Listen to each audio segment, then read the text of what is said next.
ಕನ್ನಡ ನಾಡು, ಇದು ಕನ್ನಡಿಗರ ನಾಡಿಮಿಡಿತ.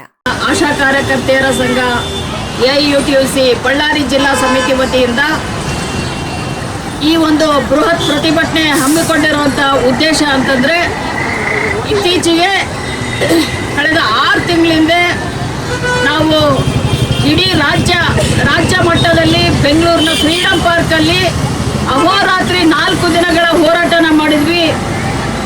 ಆ ಸಂದರ್ಭದಲ್ಲಿ ಮಾನ್ಯ ಮುಖ್ಯಮಂತ್ರಿಗಳಾದಂಥ ಶ್ರೀಯುತ ಸಿದ್ದರಾಮಯ್ಯ ಅವರು ಹೋರಾಟ ನಿರತ ಆಶಾ ಕಾರ್ಯಕರ್ತೆಯರನ್ನ ಮುಖಂಡರನ್ನ ಕರೆದು ಮಾತುಕತೆ ನಡೆಸಿ ಕೊನೆಗೆ ನಾವು ಕೇಳಿರೋಂಥ ಮಾಸಿಕ 15,000 ಬದಲಾಗಿ ಕನಿಷ್ಠ 10,000 ರೂಪಾಯಿ ನಿಗದಿ ಮಾಡುವಂಥ ಭರವಸೆನ ಕೊಟ್ಟರು.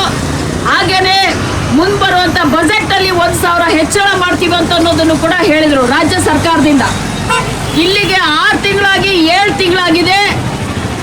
ಈ ಬಗ್ಗೆ ಯಾವುದೇ ಒಂದು ಆದೇಶನ ಕೊಟ್ಟಿಲ್ಲ.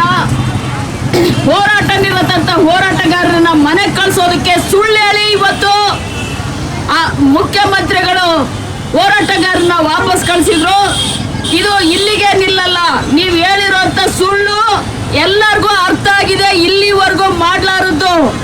ಸೊ ಹಿಂದೆಂದಿಗಿಂತ ಮತ್ತಷ್ಟು ಉಗ್ರವಾದಂಥ ಹೋರಾಟಕ್ಕೆ ನಮ್ಮನ್ನು ಅಡಿಗೊಳಿಸಿದಿರಿ ಅಂತ ಹೇಳಕ್ಕೆ ಮಾನ್ಯ ಮುಖ್ಯಮಂತ್ರಿಗಳಿಗೆ ನಾನು ಇಷ್ಟಪಡ್ತಾ ಇದ್ದೀನಿ.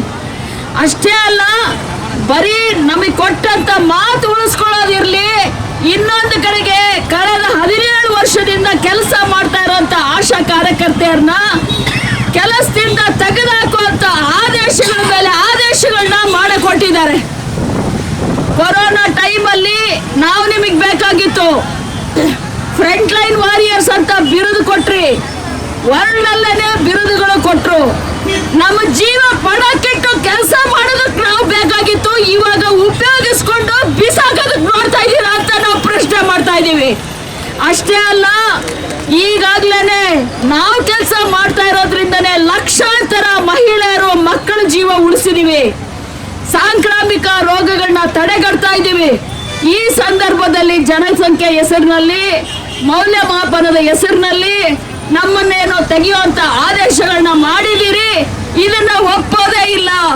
ಒಬ್ಬ ಆಶಾ ಕೂಡ ಕೆಲಸದಿಂದ ತೆಗೆಯುವಂತ ತೀರ್ಮಾನ ತಗೊಂಡ್ರೆ ಇಡೀ 42,000 ಜನ ನಾವು ಒಗ್ಗಟ್ಟಾಗಿ ನಿಮ್ಮನ್ನು ಕೇಳ್ತೀವಿ ಅಂತ ಹೇಳಿ ನಾನು ಹೇಳೋಕೆ ಇಷ್ಟಪಡ್ತಾ ಇದ್ದೀನಿ.